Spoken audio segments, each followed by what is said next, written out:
We begin the news with politics. Leaders, lawyers, activists, and other stakeholders in the country have demanded a constitutional amendment that precludes the executive arm of the government, that is the presidency, from controlling the judiciary and the Independent National Electoral Commission for free, fair, and dependable elections in 2027, accusing the judiciary of selling judgments to the highest bidder and INEC of declaring phony results. They also called for a far-reaching restructuring of both the judiciary and INEC. Chairman of the Board of Trustees of the Center for Human Rights and Anti-Corruption Crusade, Cleric Alaowei, stated the clamor for free and fair elections in the country, which requires institutional reforms. To discuss this, we're joined by Director, Abuja School of Social and Political Thought, Dr. Sam Amadi. Thank you so much, Dr. Amadi, for joining us on the news. Can you please unmute?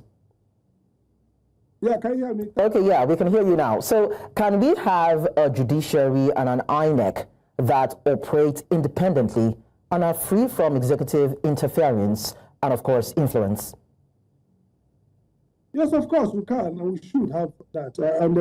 The process, even is complex, but it's clear what should be done. First, the reason why we protect the appointing process for regulators, whether INEC or others, NEC and others, is because of the fact that you want to insulate these regulators from control of the political branch, namely the presidency.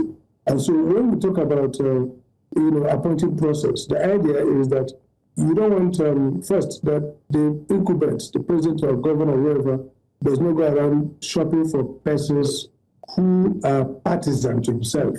That's number one. Number two, that these men and women appointed do not go about with the impression or the gratitude that they are there at the sufferance of the president. So the Ways Committee recommended a kind of competitive process where equivalent of National Judicial Institute advertises, select, and they recommend. So those people have a sense that they made that position, they are there because they're credible, and therefore they are likely going to protect their independence. They're not going to be ordinarily beholden to the president. So I think that that's one way of securing independence. The other way that most of them don't think around is rule-based. You look at INEC, for example, their way of making decisions are not, don't have due process like you take, for example, some of the U.S. Electoral Commissions or county boards. Those people, by law, they make decisions on record, they receive intervenors, meaning political parties, their representative stakeholders will write and make their own point, and the commissioners on that board will consider and vote on record. So if you go to INEC, it's supposed to say, INEC decided that they're going to do X, Y, Z, they're going to extend voter, they're going to do this or do that. Then you ask for the records, and you see the record, the contributions by stakeholders, how INEC commissioners voted.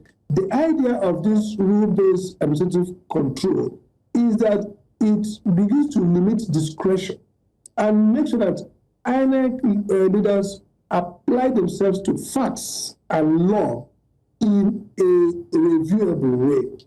And the third way of guaranteeing also the independence of INEC is that the political parties themselves participate, not at the way of briefing. Here, oftentimes, INEC will say they're going to hold meeting, they want to talk with political parties, they will sit there, INEC will deliver a lecture, somebody will talk, and they go consultation. That's not what a regulator does. What that means that INEC will receive their own petitions, they make their presentation, INEC will go through that, INEC will vote on record. So if you follow participation, due process, administrative procedure, and an appointing process that insulates the leadership from direct appointment of incumbent partisan political leaders like the president, you will secure. Now look at the courts.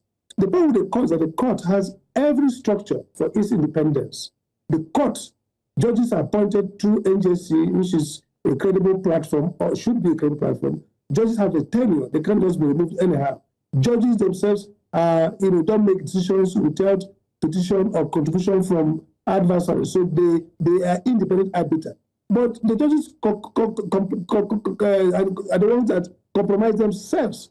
So the case of judicial compromise and corruption is more difficult than that of INEC, because everything on paper that should guarantee the independence of judges is on paper, but the judges compromise. For example, judges continue to accept that the executive will gratuitously build the estates. FCT minister says it's going to approve from pay to build houses for judges. So why can that be?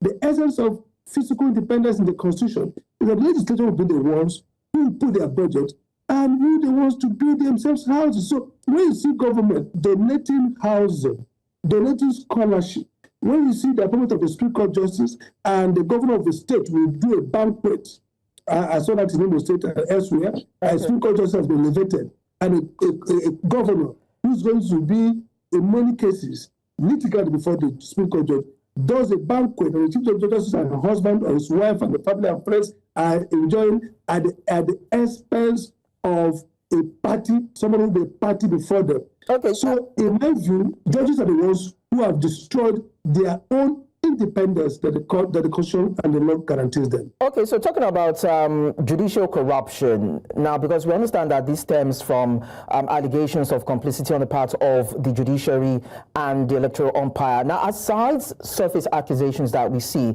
there have never been concrete evidence to prove that the judiciary and electoral umpire have actually been compromised. Now, are those allegations hearsay because we don't have proof for them? Well, the point is not about proof. If you look at NJC, even the NJC themselves have reported many cases of judicial corruption. I mean, there's no doubt about that. So it has gone beyond proof to even NJC, which is a regulator, saying, yes, many judges or some judges are corrupt. Again, if you look at the idea of litigants themselves and lawyers and data evidence, there are many cases. When I used to work with Garifari, we had cases where Chief Garifari to court sued the Supreme Court judges over in Concord case over allegations that Julius Vega purchased Mercedes-Benz to federal government through Julius Vega, and that compromised the case. Now, let's look at it this way. You see, justice has to be done. The perception, which is now, if you look at all the reports from NBA, from all the persons, the perception today that judges themselves are not living above board. And I'll give you an instance. I don't need to know whether a judge was bribed or not. There are certain commingling that are not approved or conscionable for judges and politicians. I'll give you an example. The US, when a Supreme Court justice, there I think it's Justice Thomas, went on hunting with the vice president, their buddies, their friends. They went to hunt together, hunting. It became a scandal. So the idea is this. There has to be a way in which these judges are removed from, the so much commingling with Supreme Court or with, with political exposed persons. That's really the point, about this. So it's not a case of, are there instances of corruption as such, but the case of, is there, some unconscionable relationship? Are we also seeing judges themselves deliver judgment that are contradictory, that are not, straightforward, and so on and so forth? I think that's really the challenge we have now. Okay, so while we put all this into perspective, would you also recommend then for some sort of independence that the judiciary and of course INEC should be financially autonomous so that they do not rely on the executive for any form of gratification? I think they should. And again, the courts are already financially independent to that extent. INEC has a budget, and I would think that, INEC, for example, INEC should have rejected the offer of a new headquarters building. Look, INEC has never complained that it has no headquarters building. So to imagine a FCT minister waking up one morning and say that the president has agreed with him to build a new headquarters building for INEC, just less than 2 years to 2027 election. And the same FCT minister is the one who says, I must win Abuja, I must win Port Harcourt, I must get a president to be elected. INEC should have said, thanks, no thanks. INEC has a befitting headquarters. INEC's problem is not headquarters. Maybe I legend, for example, that could be that the government to be the place and the government to be the one who will do the conduit, the ICT, cabling and all the hardwares. And guess what? We are talking about the integrity of electronic systems in an election is bound to be very, very controversial. And concern INEC's allegations against INEC, whether true or false, that you compromise 2023 election. So the least, if I was INEC chairman, is to say, we don't want to accept this building. INEC should have been the one who says want to be the house fasters. They would have put in a budget, it would have been approved for them, they will now hire. But that FCDA, the FCT will build, hire, procure, send, decide who would build it, decide who would put the ICT platforms, decide who will cable everything, and they will have possibly the codes and the secret about the layering of that place.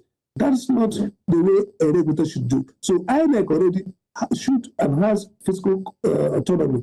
What they've done is that they have not asserted themselves as an independent regulator. And by the way, these are the political parties, even the opposition parties that are struggling to win power. Are they concerned? Do they understand the dimensions of lack of independence? Do they understand how to make INEC independent and therefore work towards it? Perhaps they're also expecting that they will have opportunity to manipulate INEC. See, the Nigerian system is such that nobody really wants an independent umpire. If tomorrow the opposition wins the ruling party, you would expect that they will carry out all these reforms. Jonathan, PDP was there, they didn't follow the Wales report.